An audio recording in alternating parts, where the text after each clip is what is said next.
సంతోషం లేని వారే దాన్ని తృణీకరించరు. యెహోవా వాక్కు సంతోషం లేని వారే ఇటు అందరు చూడండి, ఇటు అందరు నాకేం చూడండి ఒకసారి. వారు వినుటకు సిద్ధ మనస్సు లేదు కాబట్టి వారు వినలేకపోయారు.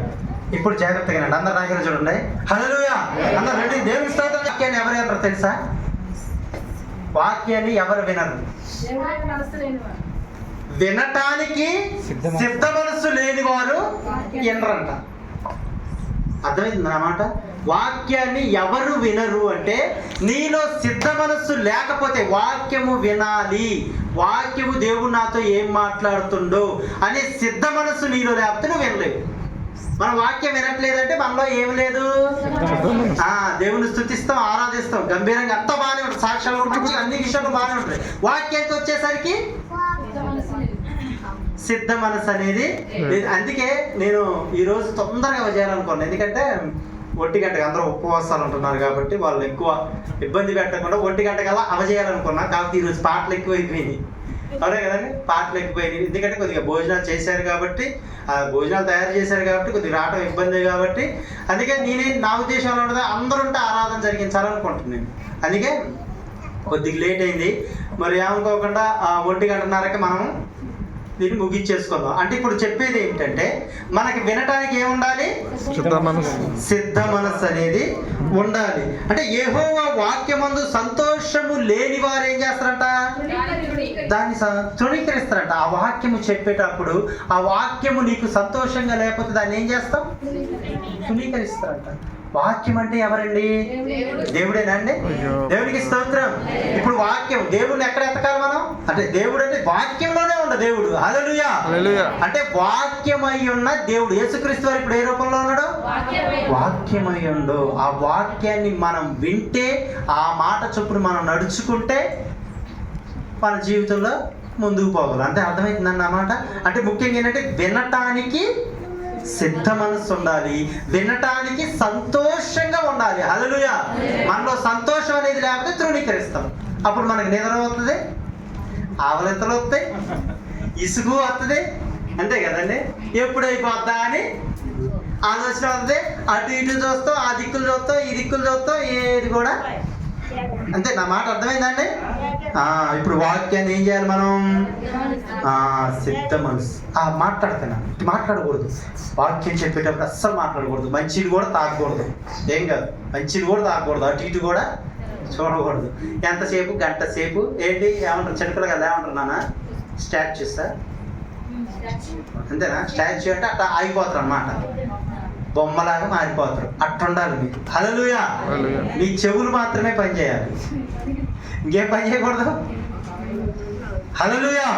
దేవునికి స్తోత్రం. వాక్యంలో పోదాం ఇప్పుడు చక్కగా. నిన్న మన తమ్ముడు లూకా ఏ వాక్యం చెప్పిండు గుర్తుందండి? రక్షణ గురించి. ఏం చేయమండో?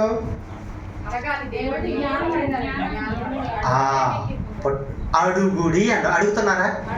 నిజంగా అడిగారా? జ్ఞానాన్ని అడిగారా? రక్షణ ఉన్నవాళ్ళు రక్షణ అవుతాయి, రక్షణ లేని వారు రక్షణ అడగాలి. ఇంకేంటి? మేలు, ఏది మేలు జరిగిందో అడగాలి. అడిగారా? అడగకపోతే ఇలా చెప్పినా కూడా అర్థమే. అంటే అడగాలి. అర్థమైందమ్మా? దేవునికి స్తోత్రం. అయితే జాగ్రత్తగానండి. ఇప్పుడు అడుగుడి అంట. తర్వాత ఏముంది? వెతుకుడి. ఈరోజు వెతుకుడి గురించి అర్థమైందండి. అడుగుడి, వెతుకుడి, తట్టుడి. ఈ 3 కూడా ఏంటట? ఇవన్నీ కూడా మనం ఏం చేయాలి? చెయ్యాలి. హల్లెలూయా. దేవునికి స్తోత్రం. మనం ఏం వెతకాలి?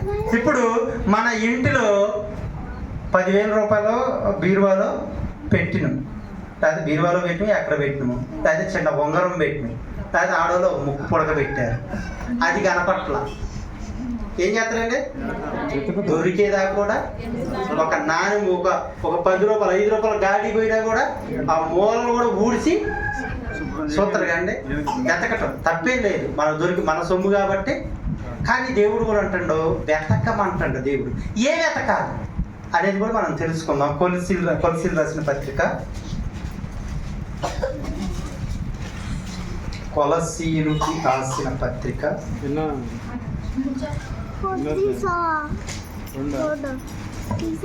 తీసారా 3వ అధ్యాయం మొదటి నుంచి. మీరు క్రీస్తుతో కూడా ఆ, లేపబడిన వారైతే ఆ, పైన వాటినే వెదకుడి. పైనున్న వాటినే వెతకుడి. అక్కడ ఆ, క్రీస్తు దేవుని కుడి పార్శ్వమున కుడి పార్శ్వమున కూర్చుండి ఉన్నాడు. పైనున్న వాటి మీదనే గాని పైనున్న వాటి మీదనే గాని భూ సంబంధమైన వాటి మీద మనస్సు పెట్టకుడి. ఎలయనగా మీరు మృతి పొందితిరి, మీ జీవము క్రీస్తుతో కూడా దేవుని యందు దాచబడి ఉన్నది. మనకు జీవమై ఉన్న క్రీస్తు ప్రత్యక్షమైనప్పుడు మీరును ఆయనతో కూడా మహిమయందు జాగ్రత్తగా అండి ఈ మాట.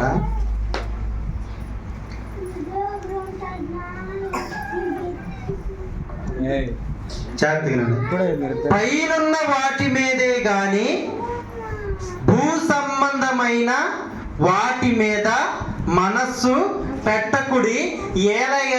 ఏలయనగా మీరు మృతి పొందారట. మృతి పొందడం అంటే ఏంటి? మృతి పొందడం చెప్పాలి, అంతేనా? మృతి అంటే ఇది వాక్యం, నేను చెప్పేది కాదు. ఏలయనగా మృతి పొందారని అంటాడు. అంటే మానవుడు ఎలా మృతి పొందిండో ఒక్కసారి మనం విందాం జాగ్రత్తగానండి. ఆదామును అవ్వను నిర్మించి ఎక్కడ పెట్టిండు ఆయన? ఏదైనా వనంలో పెడితే ఇదిగో ఇవన్నీ మంచి ఫలాలు, ఇది చెడ్డ ఫలం, ఇది గట్ట తింటే నువ్వు నిశ్చయముగా చచ్చెదవు. ఏంటంట? నిశ్చయముగా చచ్చెదవు. అంటే దేవుడు వాళ్ళని తయారు చేసి వాళ్ళలో జీవాన్ని పెట్టిండు. అర్థమవుతుందండి? వాళ్ళలో జీవాన్ని పెట్టిండు, వాళ్ళలో సమాధానం పెట్టిండి, వాళ్ళలో సంతోషమును పెట్టిండు. అర్థమవుతుందండి? అంటే ఈ పండు తింటే నీలో జీవం ఏమైపోతే అంటే నువ్వు చచ్చెదవు అన్నమ్మట్లే.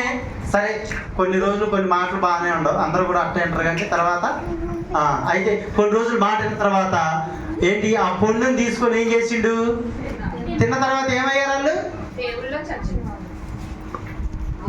శరీరం ప్రకారం చనిపోవటం కాదు, వాస్తవంగా వాళ్ళు ఆత్మ అనేది చనిపోయింది. అర్థమవుతుందండి? ఇప్పుడు కూడా ఒక మాట ఉంటుంది, ఎఫెసీయులకు రాసిన పత్రిక, ఆ మాట మీకు జాగ్రత్తగా మీరు పాపముతోటి అపరాధముతోటి చచ్చిన వారై ఉండగా అని అంటాడు. అర్థమవుతుందండి? ఇప్పుడు అంటే మానవుడు చనిపోయిన మానవుణ్ణి యేసుక్రీస్తు వారు ఏం చేశారు తెలుసా అండి? ఈ రక్తము ద్వారా మనం బ్రతికించి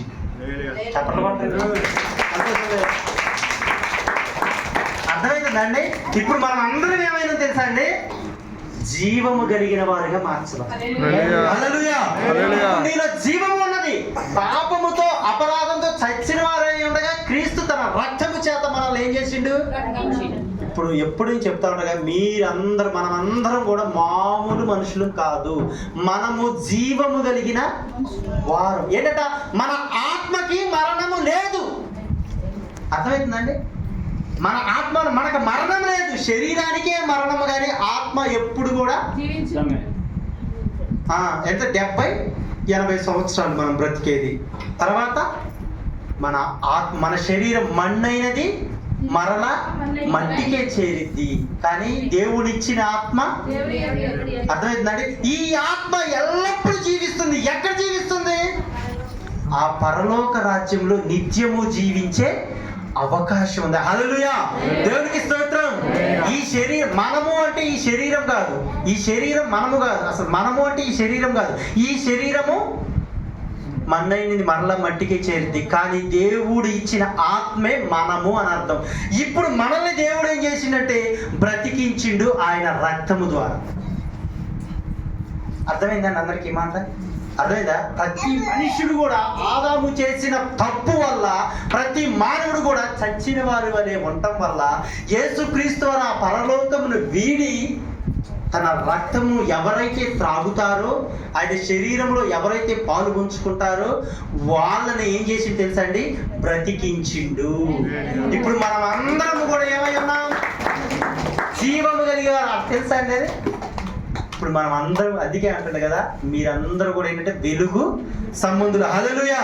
ఇప్పుడు మనం అందరం కూడా దేవుడు బ్రతికించిండు కాబట్టి, జీవం పోసి బ్రతికించిండు కాబట్టి, ఇప్పుడు మనం అందరం కూడా ఏం చేయాలి అని అంటాడంటే దేవుడు మీరు భూ సంబంధమైన వాటి మీద, భూ సంబంధమైన ఏముంటాయి? ఏం తిందామా, ఏంటట, ఏం తాగుదామా, ఏవి ధరించుకుందామా, చిన్న ఏదైనా వ్యాధి వస్తే గడగడ గడగడ బొనికిపోవాలి. అయితే తప్పేం లేదు దాంట్లో, కాకపోతే భయం వేస్తూ ఉంటుంది. దేవుడు తోడుండని ఒకసారి మర్చిపోతాం లేండి మనం, అవును కదండి. అయితే జాగ్రత్తగానండి.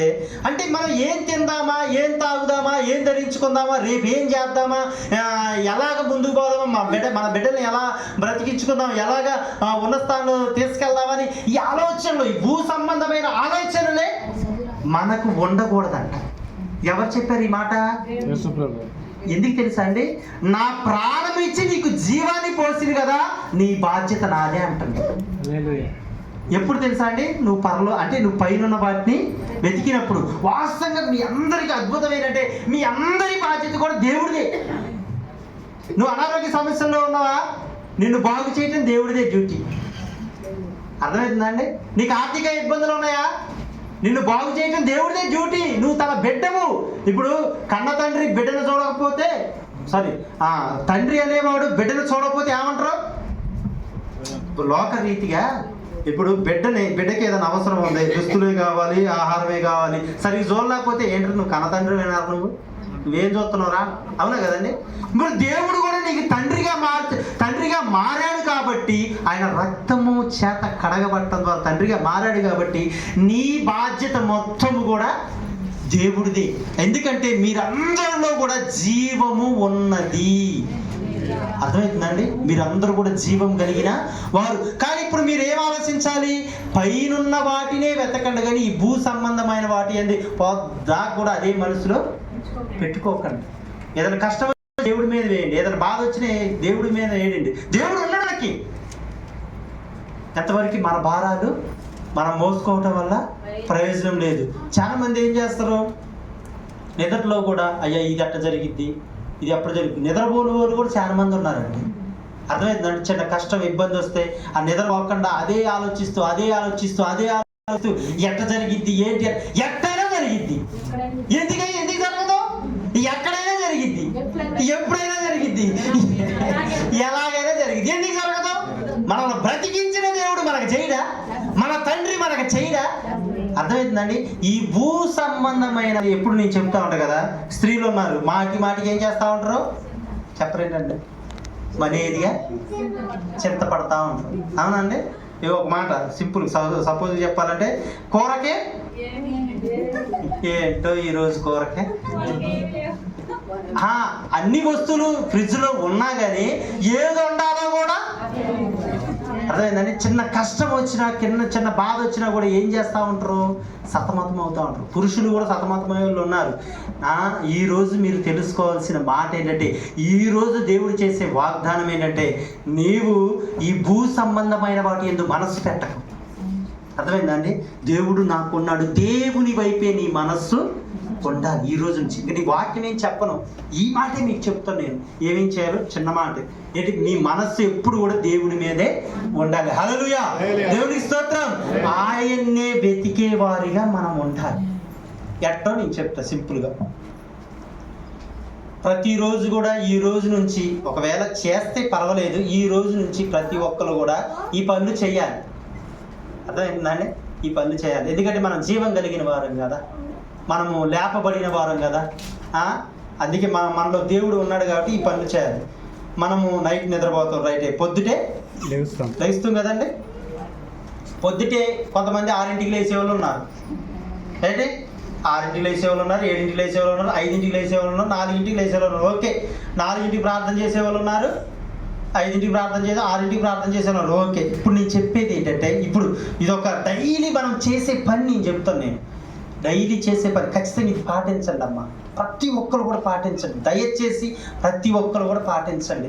ఎందుకంటే మిమ్మల్ని దేవుడు హెచ్చించాలని, దేవుడు నా వైపు వాళ్ళు తిరగాలని ఆయన ఆశిస్తున్నాడు. కాబట్టి ఏంటి, లేచే ముందర ఎవరైతే ఎన్నింటికి లేస్తారో వారు లేచే ముందర ఒక అర్ధగంట ముందు లేకండి. అర్థమవుతుందండి? 6ంటికి లేస్తున్నారు అనుకోండి, 5:30 లేకండి. కొంచెం కునుకుపోటంట, కొంచెం ఉంటారు కదా, అది దరిద్రతకే తీస్తుందంట. జాగ్రత్తగానండి, ఇంకా కొంచెం పండుకుందాం, ఇంకా కొంచెం పండుకుందాం. రైటే రైటేలే కానీ మీరు ఎన్నింటికి పండుకుంటారు నాకు తెలవదులే కానీ నువ్వు లేచే ముందల అంటే ఎన్నింటికి లేస్తావు, లేచే ముందర అర్ధగంట ముందు లేకండి దయచేసి. ఎందుకు నేను లేవమంటున్నానంటే మనం లేచిన ఎమ్మటే మన ఎదుట ఏముంటాయి, పనులు ఉంటాయి, అది చేయాలి. కొంత స్త్రీలు అయితే ఎమ్మటే ఏం చేస్తారు, లేచిన ఎమ్మటనే చీపురు పట్టుకుని బర్ర కొంతమంది అయితే బాత్తా ఉంటారు అంతే.